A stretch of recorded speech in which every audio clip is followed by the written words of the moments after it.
Hello, my name is Spencer, and my original idea for this update was going to be a bit different. I was going to play Rainbow Six 3 Gold Edition and Rainbow Six Vegas to get some ideas for Black 1 Blood Brothers, which, as an aside, I'm going to refer to Black 1 Blood Brothers as Bob from now on, just because it's easier to say that, B-O-B-B, Bob. Just so you know what I'm talking about. So, I ran into a lot of problems still in Bob, and I think I want to focus on those things. So what I'm going to do is I'm going to talk briefly about Vegas and what Bob should take from that game. I didn't get a chance to play Rainbow Six 3 Gold Edition. I don't care. I'm just focused on what it can take from Vegas and the problems. There have been 3 major updates to Bob since my last video, so we'll talk about those and what's been added and whether those updates have been any good. And lastly, we'll get into problems with the game, of which there are many. So let's talk about Rainbow Six Vegas. What's nice about Vegas is that it's more action oriented. One click of a button and your squad will move and take action on things. Bob doesn't need to simplify that much, but the quick orders are anything but quick in that game. In Vegas, all you need to do is press the space bar, and your squad, of which there are only 2 people, will move and automatically take cover behind objects. When you want them to interact with the environment, this is distance dependent. So if you want them to repel, you have to look at the repel point and press the space bar. But you have to be far enough away. If you get close enough to it and interact with it, you will repel. Your actions and your team's actions are on one button. It's a breeze. Your team's AI is smart enough to return fire from cover that you've moved them to. They'll kind of shift around behind the cover and peek from the side or peek over the top of it, whatever they need to do. They won't move around in an area, they'll stay in that cover, but they're not stupid. It is easy to get your team to do what you want them to do in Rainbow Six Vegas. It is easy to get your team to do what you want in Rainbow Six Vegas. Bob, however, is inconvenient with its quick actions. It's not one button press, it's several. You have to already be looking where you need to before issuing any sort of orders. You can't move and give orders at the same time. And if you're under fire and need to move everyone abruptly, you can't. Not from first person. Bob should take some notes from a game like Rainbow Six Vegas for people such as myself who want to issue orders in first person instead of the top-down planning view for movement and actions. It would be greatly beneficial. So let's move on. This has been Rainbow Six Vegas footage that you've been watching. Let's move on and talk about custom patches in Bob. Bob has also given you the ability to create custom patches right here. For some reason, I can't click on their guide here, but you have to go to guides and then custom patches. And then they have a little tutorial here. You have to use a third-party program to make the patches. Those tools are not in the game. And basically what you do is you make the texture in whatever program it is that you're using. And then you have to normalize the texture. I will not pretend to understand what that is. They do have a link to a free tool to do that. So that's nice to have. There's some naming conventions that you have to do to properly name the files, and then you have to go into the files for the game and put it into the right section. But I believe all of these are correct. I have not actually tried to make a custom texture, but there are no comments on this, so I'm assuming that it's hasn't been a problem. And that's basically it. I was thinking about Call of Duty Black Ops and how you could make like logos in that. They're not patches, but they had like all of the basic shapes and numbers and letters and stuff like that. That is not the case here. You got to use your own program to make the textures. And this is, you know, this is fine, I guess, if this is what you're into. I personally don't care about this too much, especially if you're issuing all the commands in the top-down view or playing this in first person. You're not going to see the patch on the helmet or on the sleeve or anything like that, but it's fine. It's a nice customization option. All right, so in this next clip, there's a few things that I was going to address. I'll leave all that stuff in. I did originally say that I was going to include a clip of all of the weapon sounds and what they sound like in this video. I'm not going to do that. I'm going to keep that in a separate video in case you want to know what all the guns sound like. But we're just going to move on to this next clip where I'm talking about some aim down sight problems and some gun sound problems. Number one is when you aim down sight, you need to wait a second before you start shooting. Because what happens is if you right click and left click too fast, that happens. I don't know why, but if you're like coming around the corner and you see an enemy and oh, there they are, and you're trying to aim down your sights and shoot fast at them, that's going to be a problem. The gun itself is going to obstruct your view. I don't know why that happens. It seems to happen with every single weapon other than the pistols, and maybe the light machine guns don't do that. But it happens with a lot of the weapons. The other weapon I wanted to point out is this, the Volt C7V3. Check it out.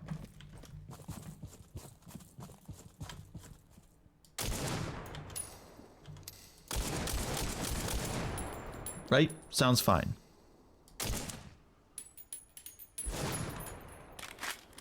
I'll do that again. One more time.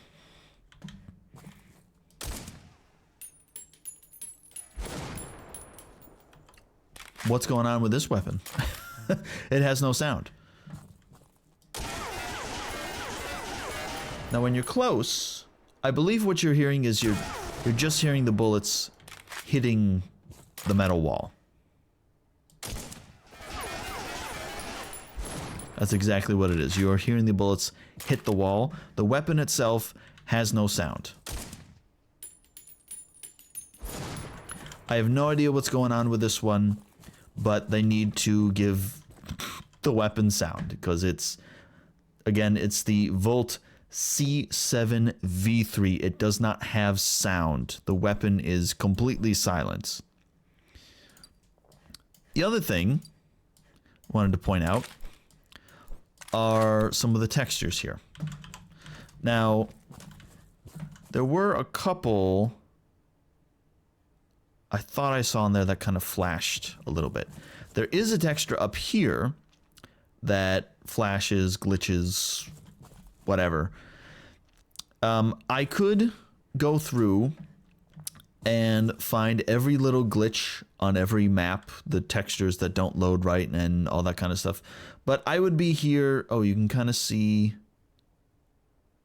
I don't know if you can see it. There's like 3 of them that are kind of glitching a little bit. But I could go through every single map and try to find every glitch.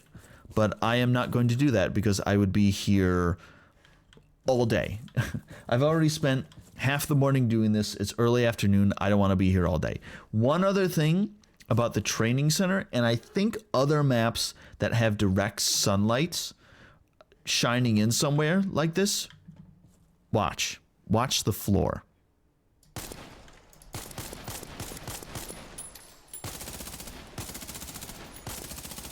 See how it flashes? All those textures flash down there. And I think it does have to do with the sunlight. Look at this. Doesn't look as bad on ground level, but it does definitely kind of darken and flash a little bit. As I said, a lot of maps have a lot of texture problems, stuff like that. Not going to go through, you know, comb through every map with a fine-tuned comb, but yeah, this is a problem. All right, so we have Operative skills next, which is a new addition. You can further fine-tune each of your soldiers' ability to do things like assaults. If you increase that high enough, their aim stability is a lot higher. You turn up the sniper, they're a lot better with scopes. Stamina, meaning they can sprint and not get tired as fast. This is all fine to add more customization. The problem is that you have a limited number of points. So if you, for instance, wanted to make all these people in your squad super soldiers who are good at everything, you can't do that.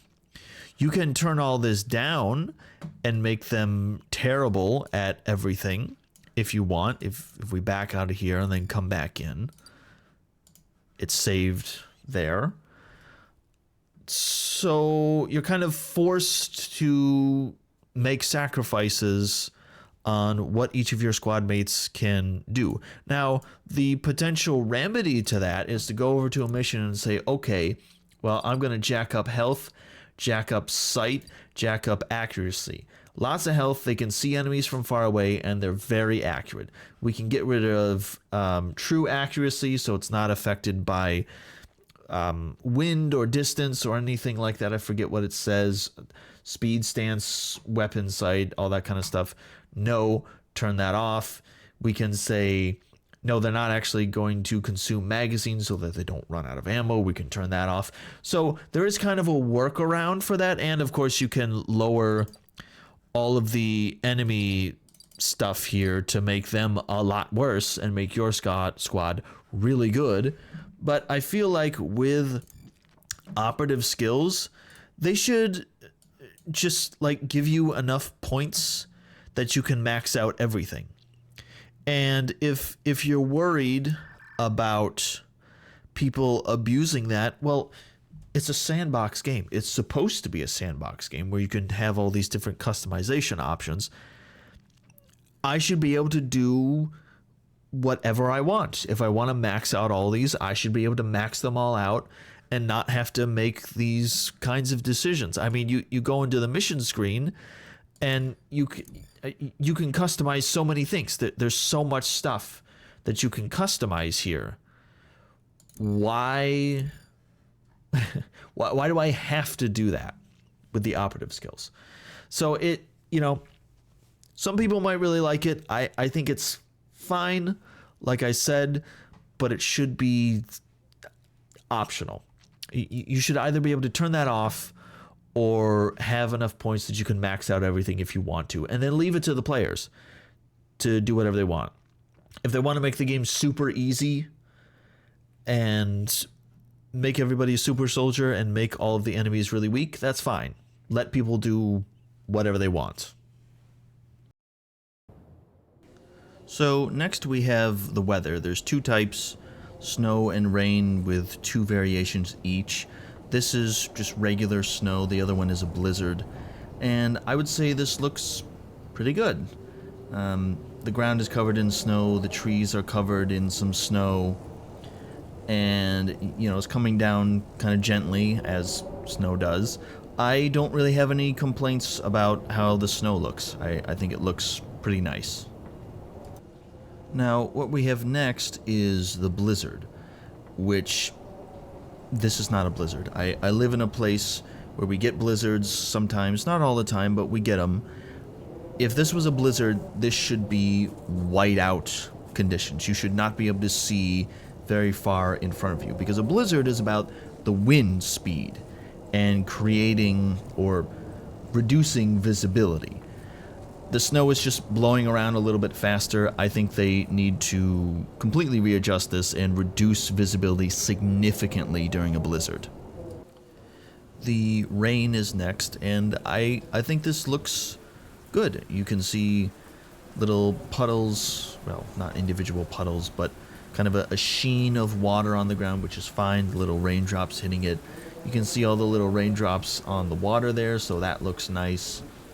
And I do want to let you kind of listen to the sound of the rain, the soft little pitter-patter of the raindrops. But yeah, I don't really have any complaints about how the rain looks or sounds.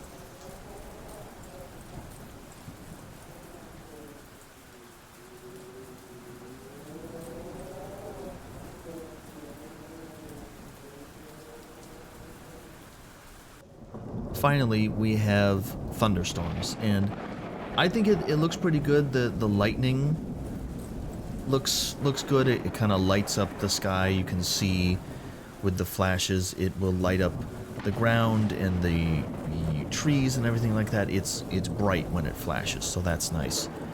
I do, however, think that the thunder should be louder. It doesn't have that, like, oomph, that boom to it that real loud thunder has. And it doesn't have to be loud every time the thunder goes off, because you have those loud bursts of it, and then you have those kinds of, like, rumbles and that kind of thing. And the game sort of has the rumbles, but I would like to hear louder booms of thunder, like an actual thunderstorm. So now we have the night vision. We have a few options here. The original night vision is just this little one tube, one scope, I don't know what you call it, one tube, I guess. And I mean, this restricts your vision by a lot. I would say 70% of the screen is unusable black space. You can't really see anything. Although it does light up all of these trees over here quite a lot. Without the night vision, you can't really see a lot of detail. You certainly can't see things between the trees. With the night vision on, you can actually see more details in the trees and kind of between them and stuff like that.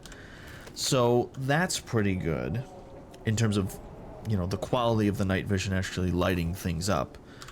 So then we have the tube, I guess I'm going to call them tubes, night vision, which is better.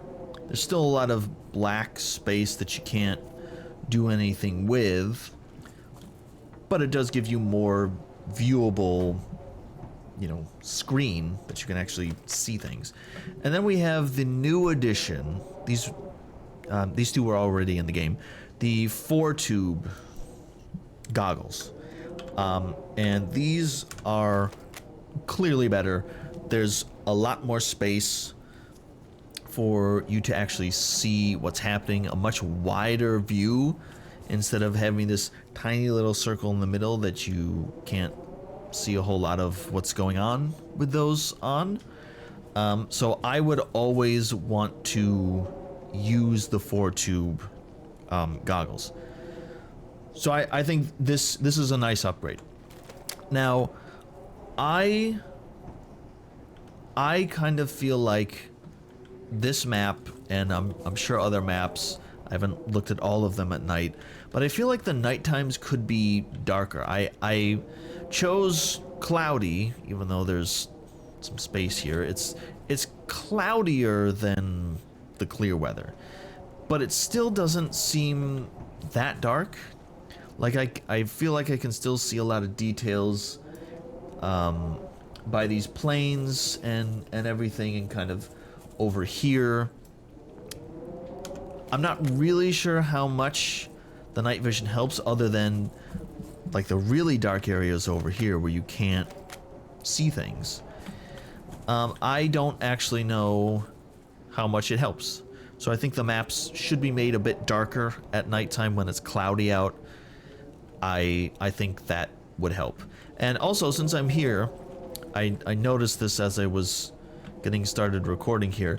You've got this nice, well, not so nice texture, the really dark texture and the much lighter texture. If you don't have the night vision on, it's really hard to see. I can see the line. I don't know how this comes through on the screen. I can see the line right here.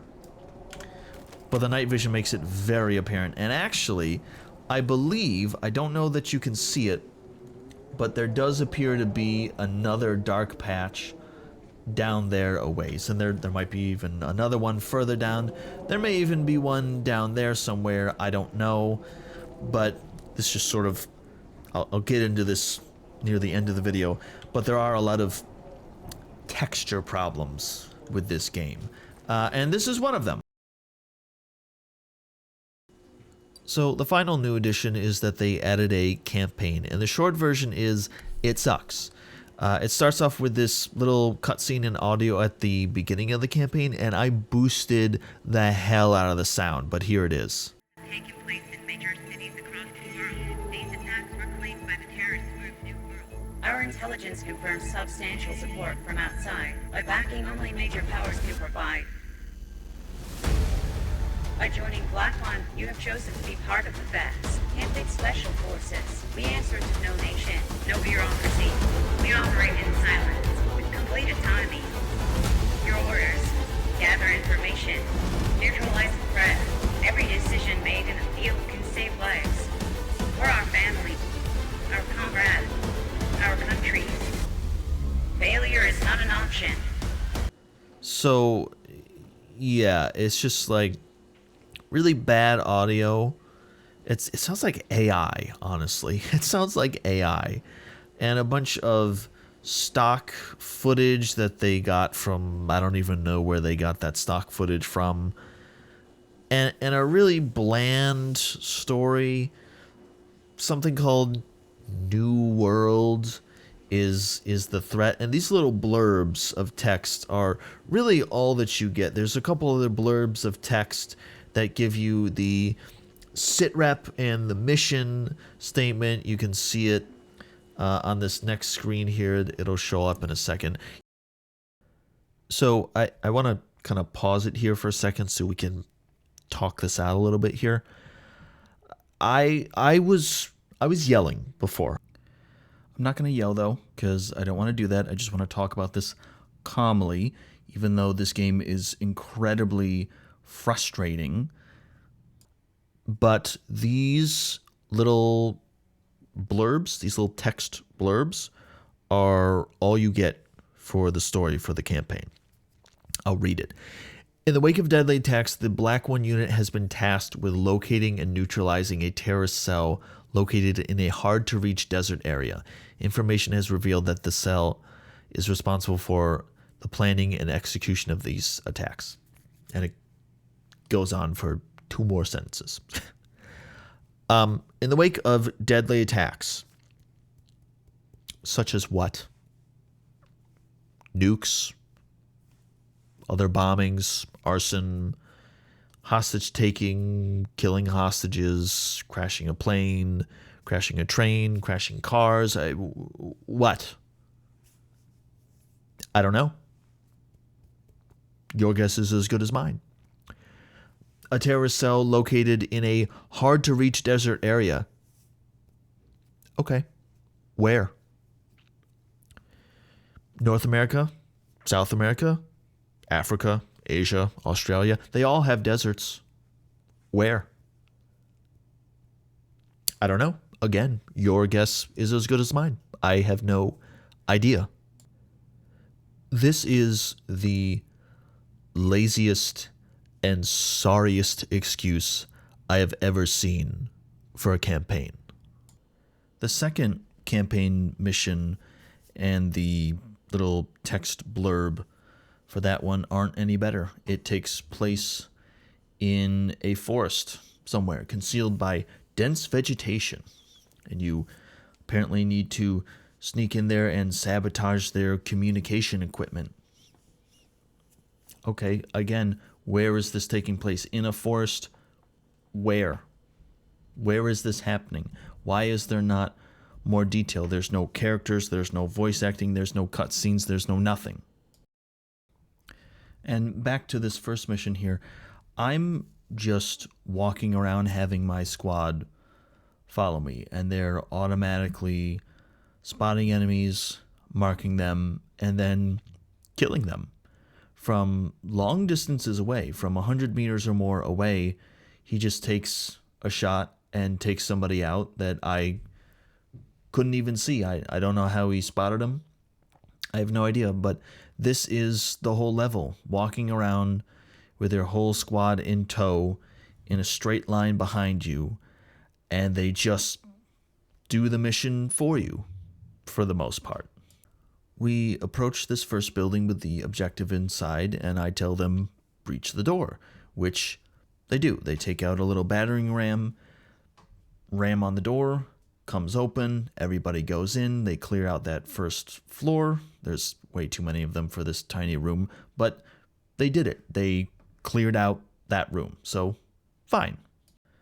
Then we come to another building with another objective in it, and I make my way over to the door and give my squad the order to breach this building. We got to clear this out. I think there are hostages in there. Let's get a move on. Let's get in there and breach the building. So everybody comes over. Whole squad's here, and they're gathering around the door and waiting for them to breach the door. Waiting. And waiting, and then I go over to the door and say, okay, breach the door. Roger that. Waiting. Okay guys, reach the door. Let's reach the door. Oh, roger that. Waiting orders. Okay, come on, reach the door. And we're waiting. I think, okay, what's going on? Maybe I need to take control of one of these guys and kind of move them around a little bit, and then they'll breach the door. I don't know. I end up breaking down the door myself after taking control of a different character, and then people go in. Some of them do. Not the whole squad, but some of them go in. And then they come back out. And then they go back in. And they come back out.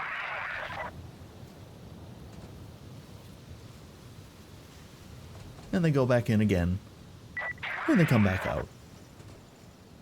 And then finally throws a flashbang, goes in, and that's it. They have now successfully cleared the building. We breach the other door upstairs. There are two enemies inside. My guy just walks in, shoots them both in the head once, and that's it. They don't fire back or anything. The enemies don't. And they were facing the door, and they just stood there and got shot. We approach the final building that has an objective in it, and I'm waiting for them to stack up so they can breach this door. And you can see Eaton here slows way down, kind of zooms up like that. And what do you think happened there? Well, he somehow phased through the building, and you can just see the very end of his muzzle through the wall here. He has gotten himself stuck inside the building that I haven't opened the door to yet. Somehow, he became a ghost temporarily and went through the wall of the building.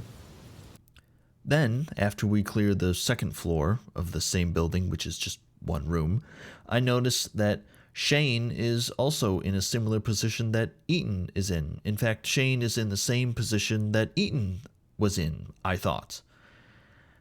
And it would seem that Eaton has been fully absorbed into the wall, and Shane is now over where Eaton was, and he is in the process, I suppose, of being absorbed by the wall as well. And then we leave with the whole crew in tow. Mission accomplished. Great work, team. 100% score.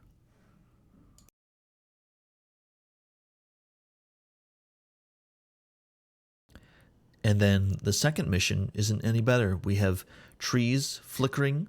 That has been a problem since at least 6 months ago when I made the last update video.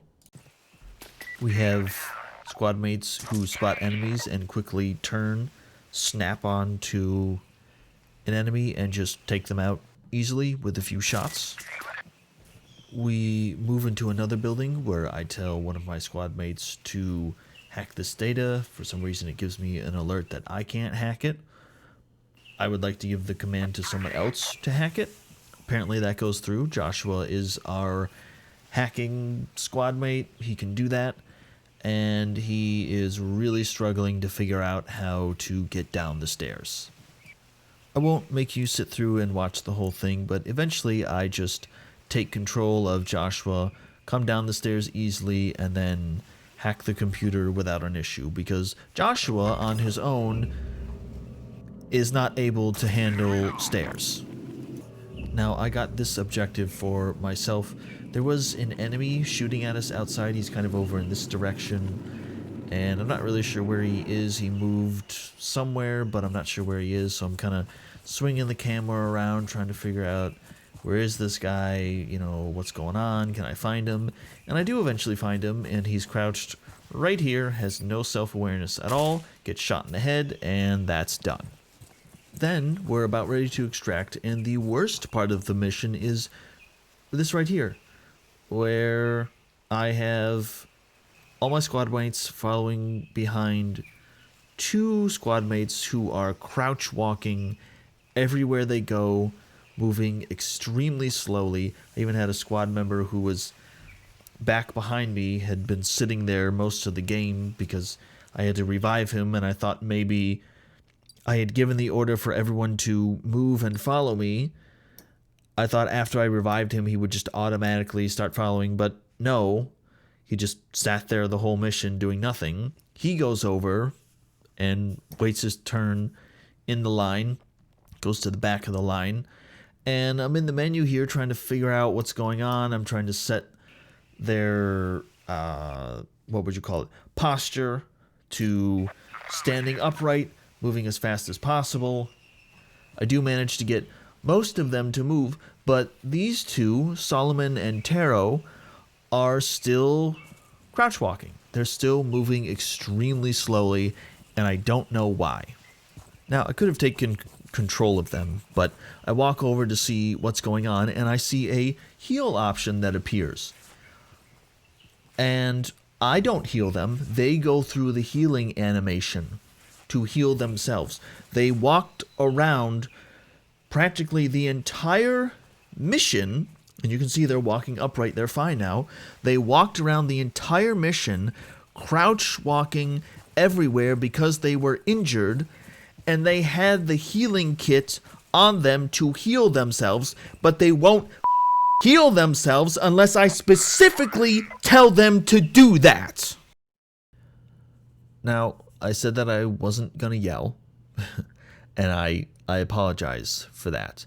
But this game has a lot of problems, and I simply cannot overlook all of those issues. This game is currently sitting at very positive reviews, and I have no idea how.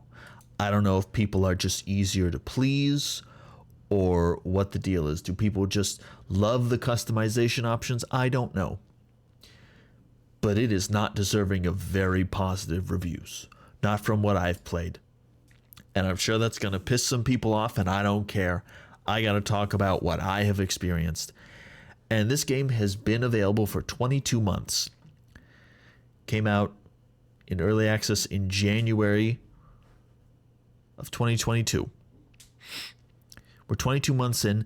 They said approximately how long will this game be in early access? Hopefully 18 to 24 months with regular updates. Well, we're 22 months in.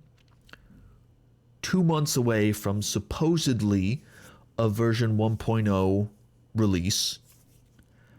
and we are not even close to being ready. I don't know what else to say about this game. Characters get stuck in walls, behind walls. The textures look terrible. The AI is also terrible.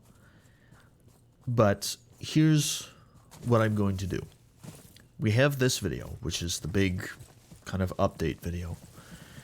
And then I have other recorded video from missions that I did. You can see how the game works, various problems with the game in those videos. I don't really know how much voiceover I'm going to do for each of those videos, but I'm going to post several. I've got probably 1, 2, 3, 4, maybe 5 or more videos separate from this one that will be just raw gameplay. I'm not going to edit that unless I, for some reason, like went to the pause menu to like get up and walk away from the computer or something like that, and I can just cut that part out. But I'm just going to give you raw, unedited footage in several videos.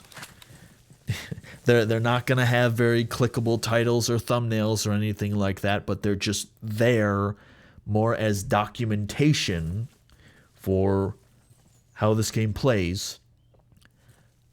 So you're going to get like 5 videos with this update. This main video, and then all the other ones with just footage showing things happening in the game, glitches and just idiotic AI and stuff like that. By the time you are watching this video, I'm going to put all of those videos up at the same time.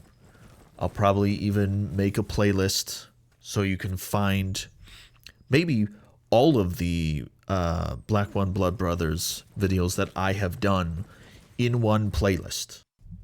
I really appreciate everybody for watching this video in full, even though statistically, I know, looking at past videos, not just on this game, but just all videos, viewer retention is really difficult. It's pretty low. So at this point in the video, there's like 2% of you that are still here, and I really appreciate all of you. I've taken a lot of time with this video. I really hope that this and the others that I'm going to post are helpful to you. I hope that all of this is helpful. I know I've already said that, but I really want to be able to make videos that are helpful for people. So thank you for watching. We will see where this game is in a couple of months or longer. Maybe it blows past the 24-month period and we still don't have a version 1.0. But thank you all for watching. I appreciate you, and I will see you in the next video.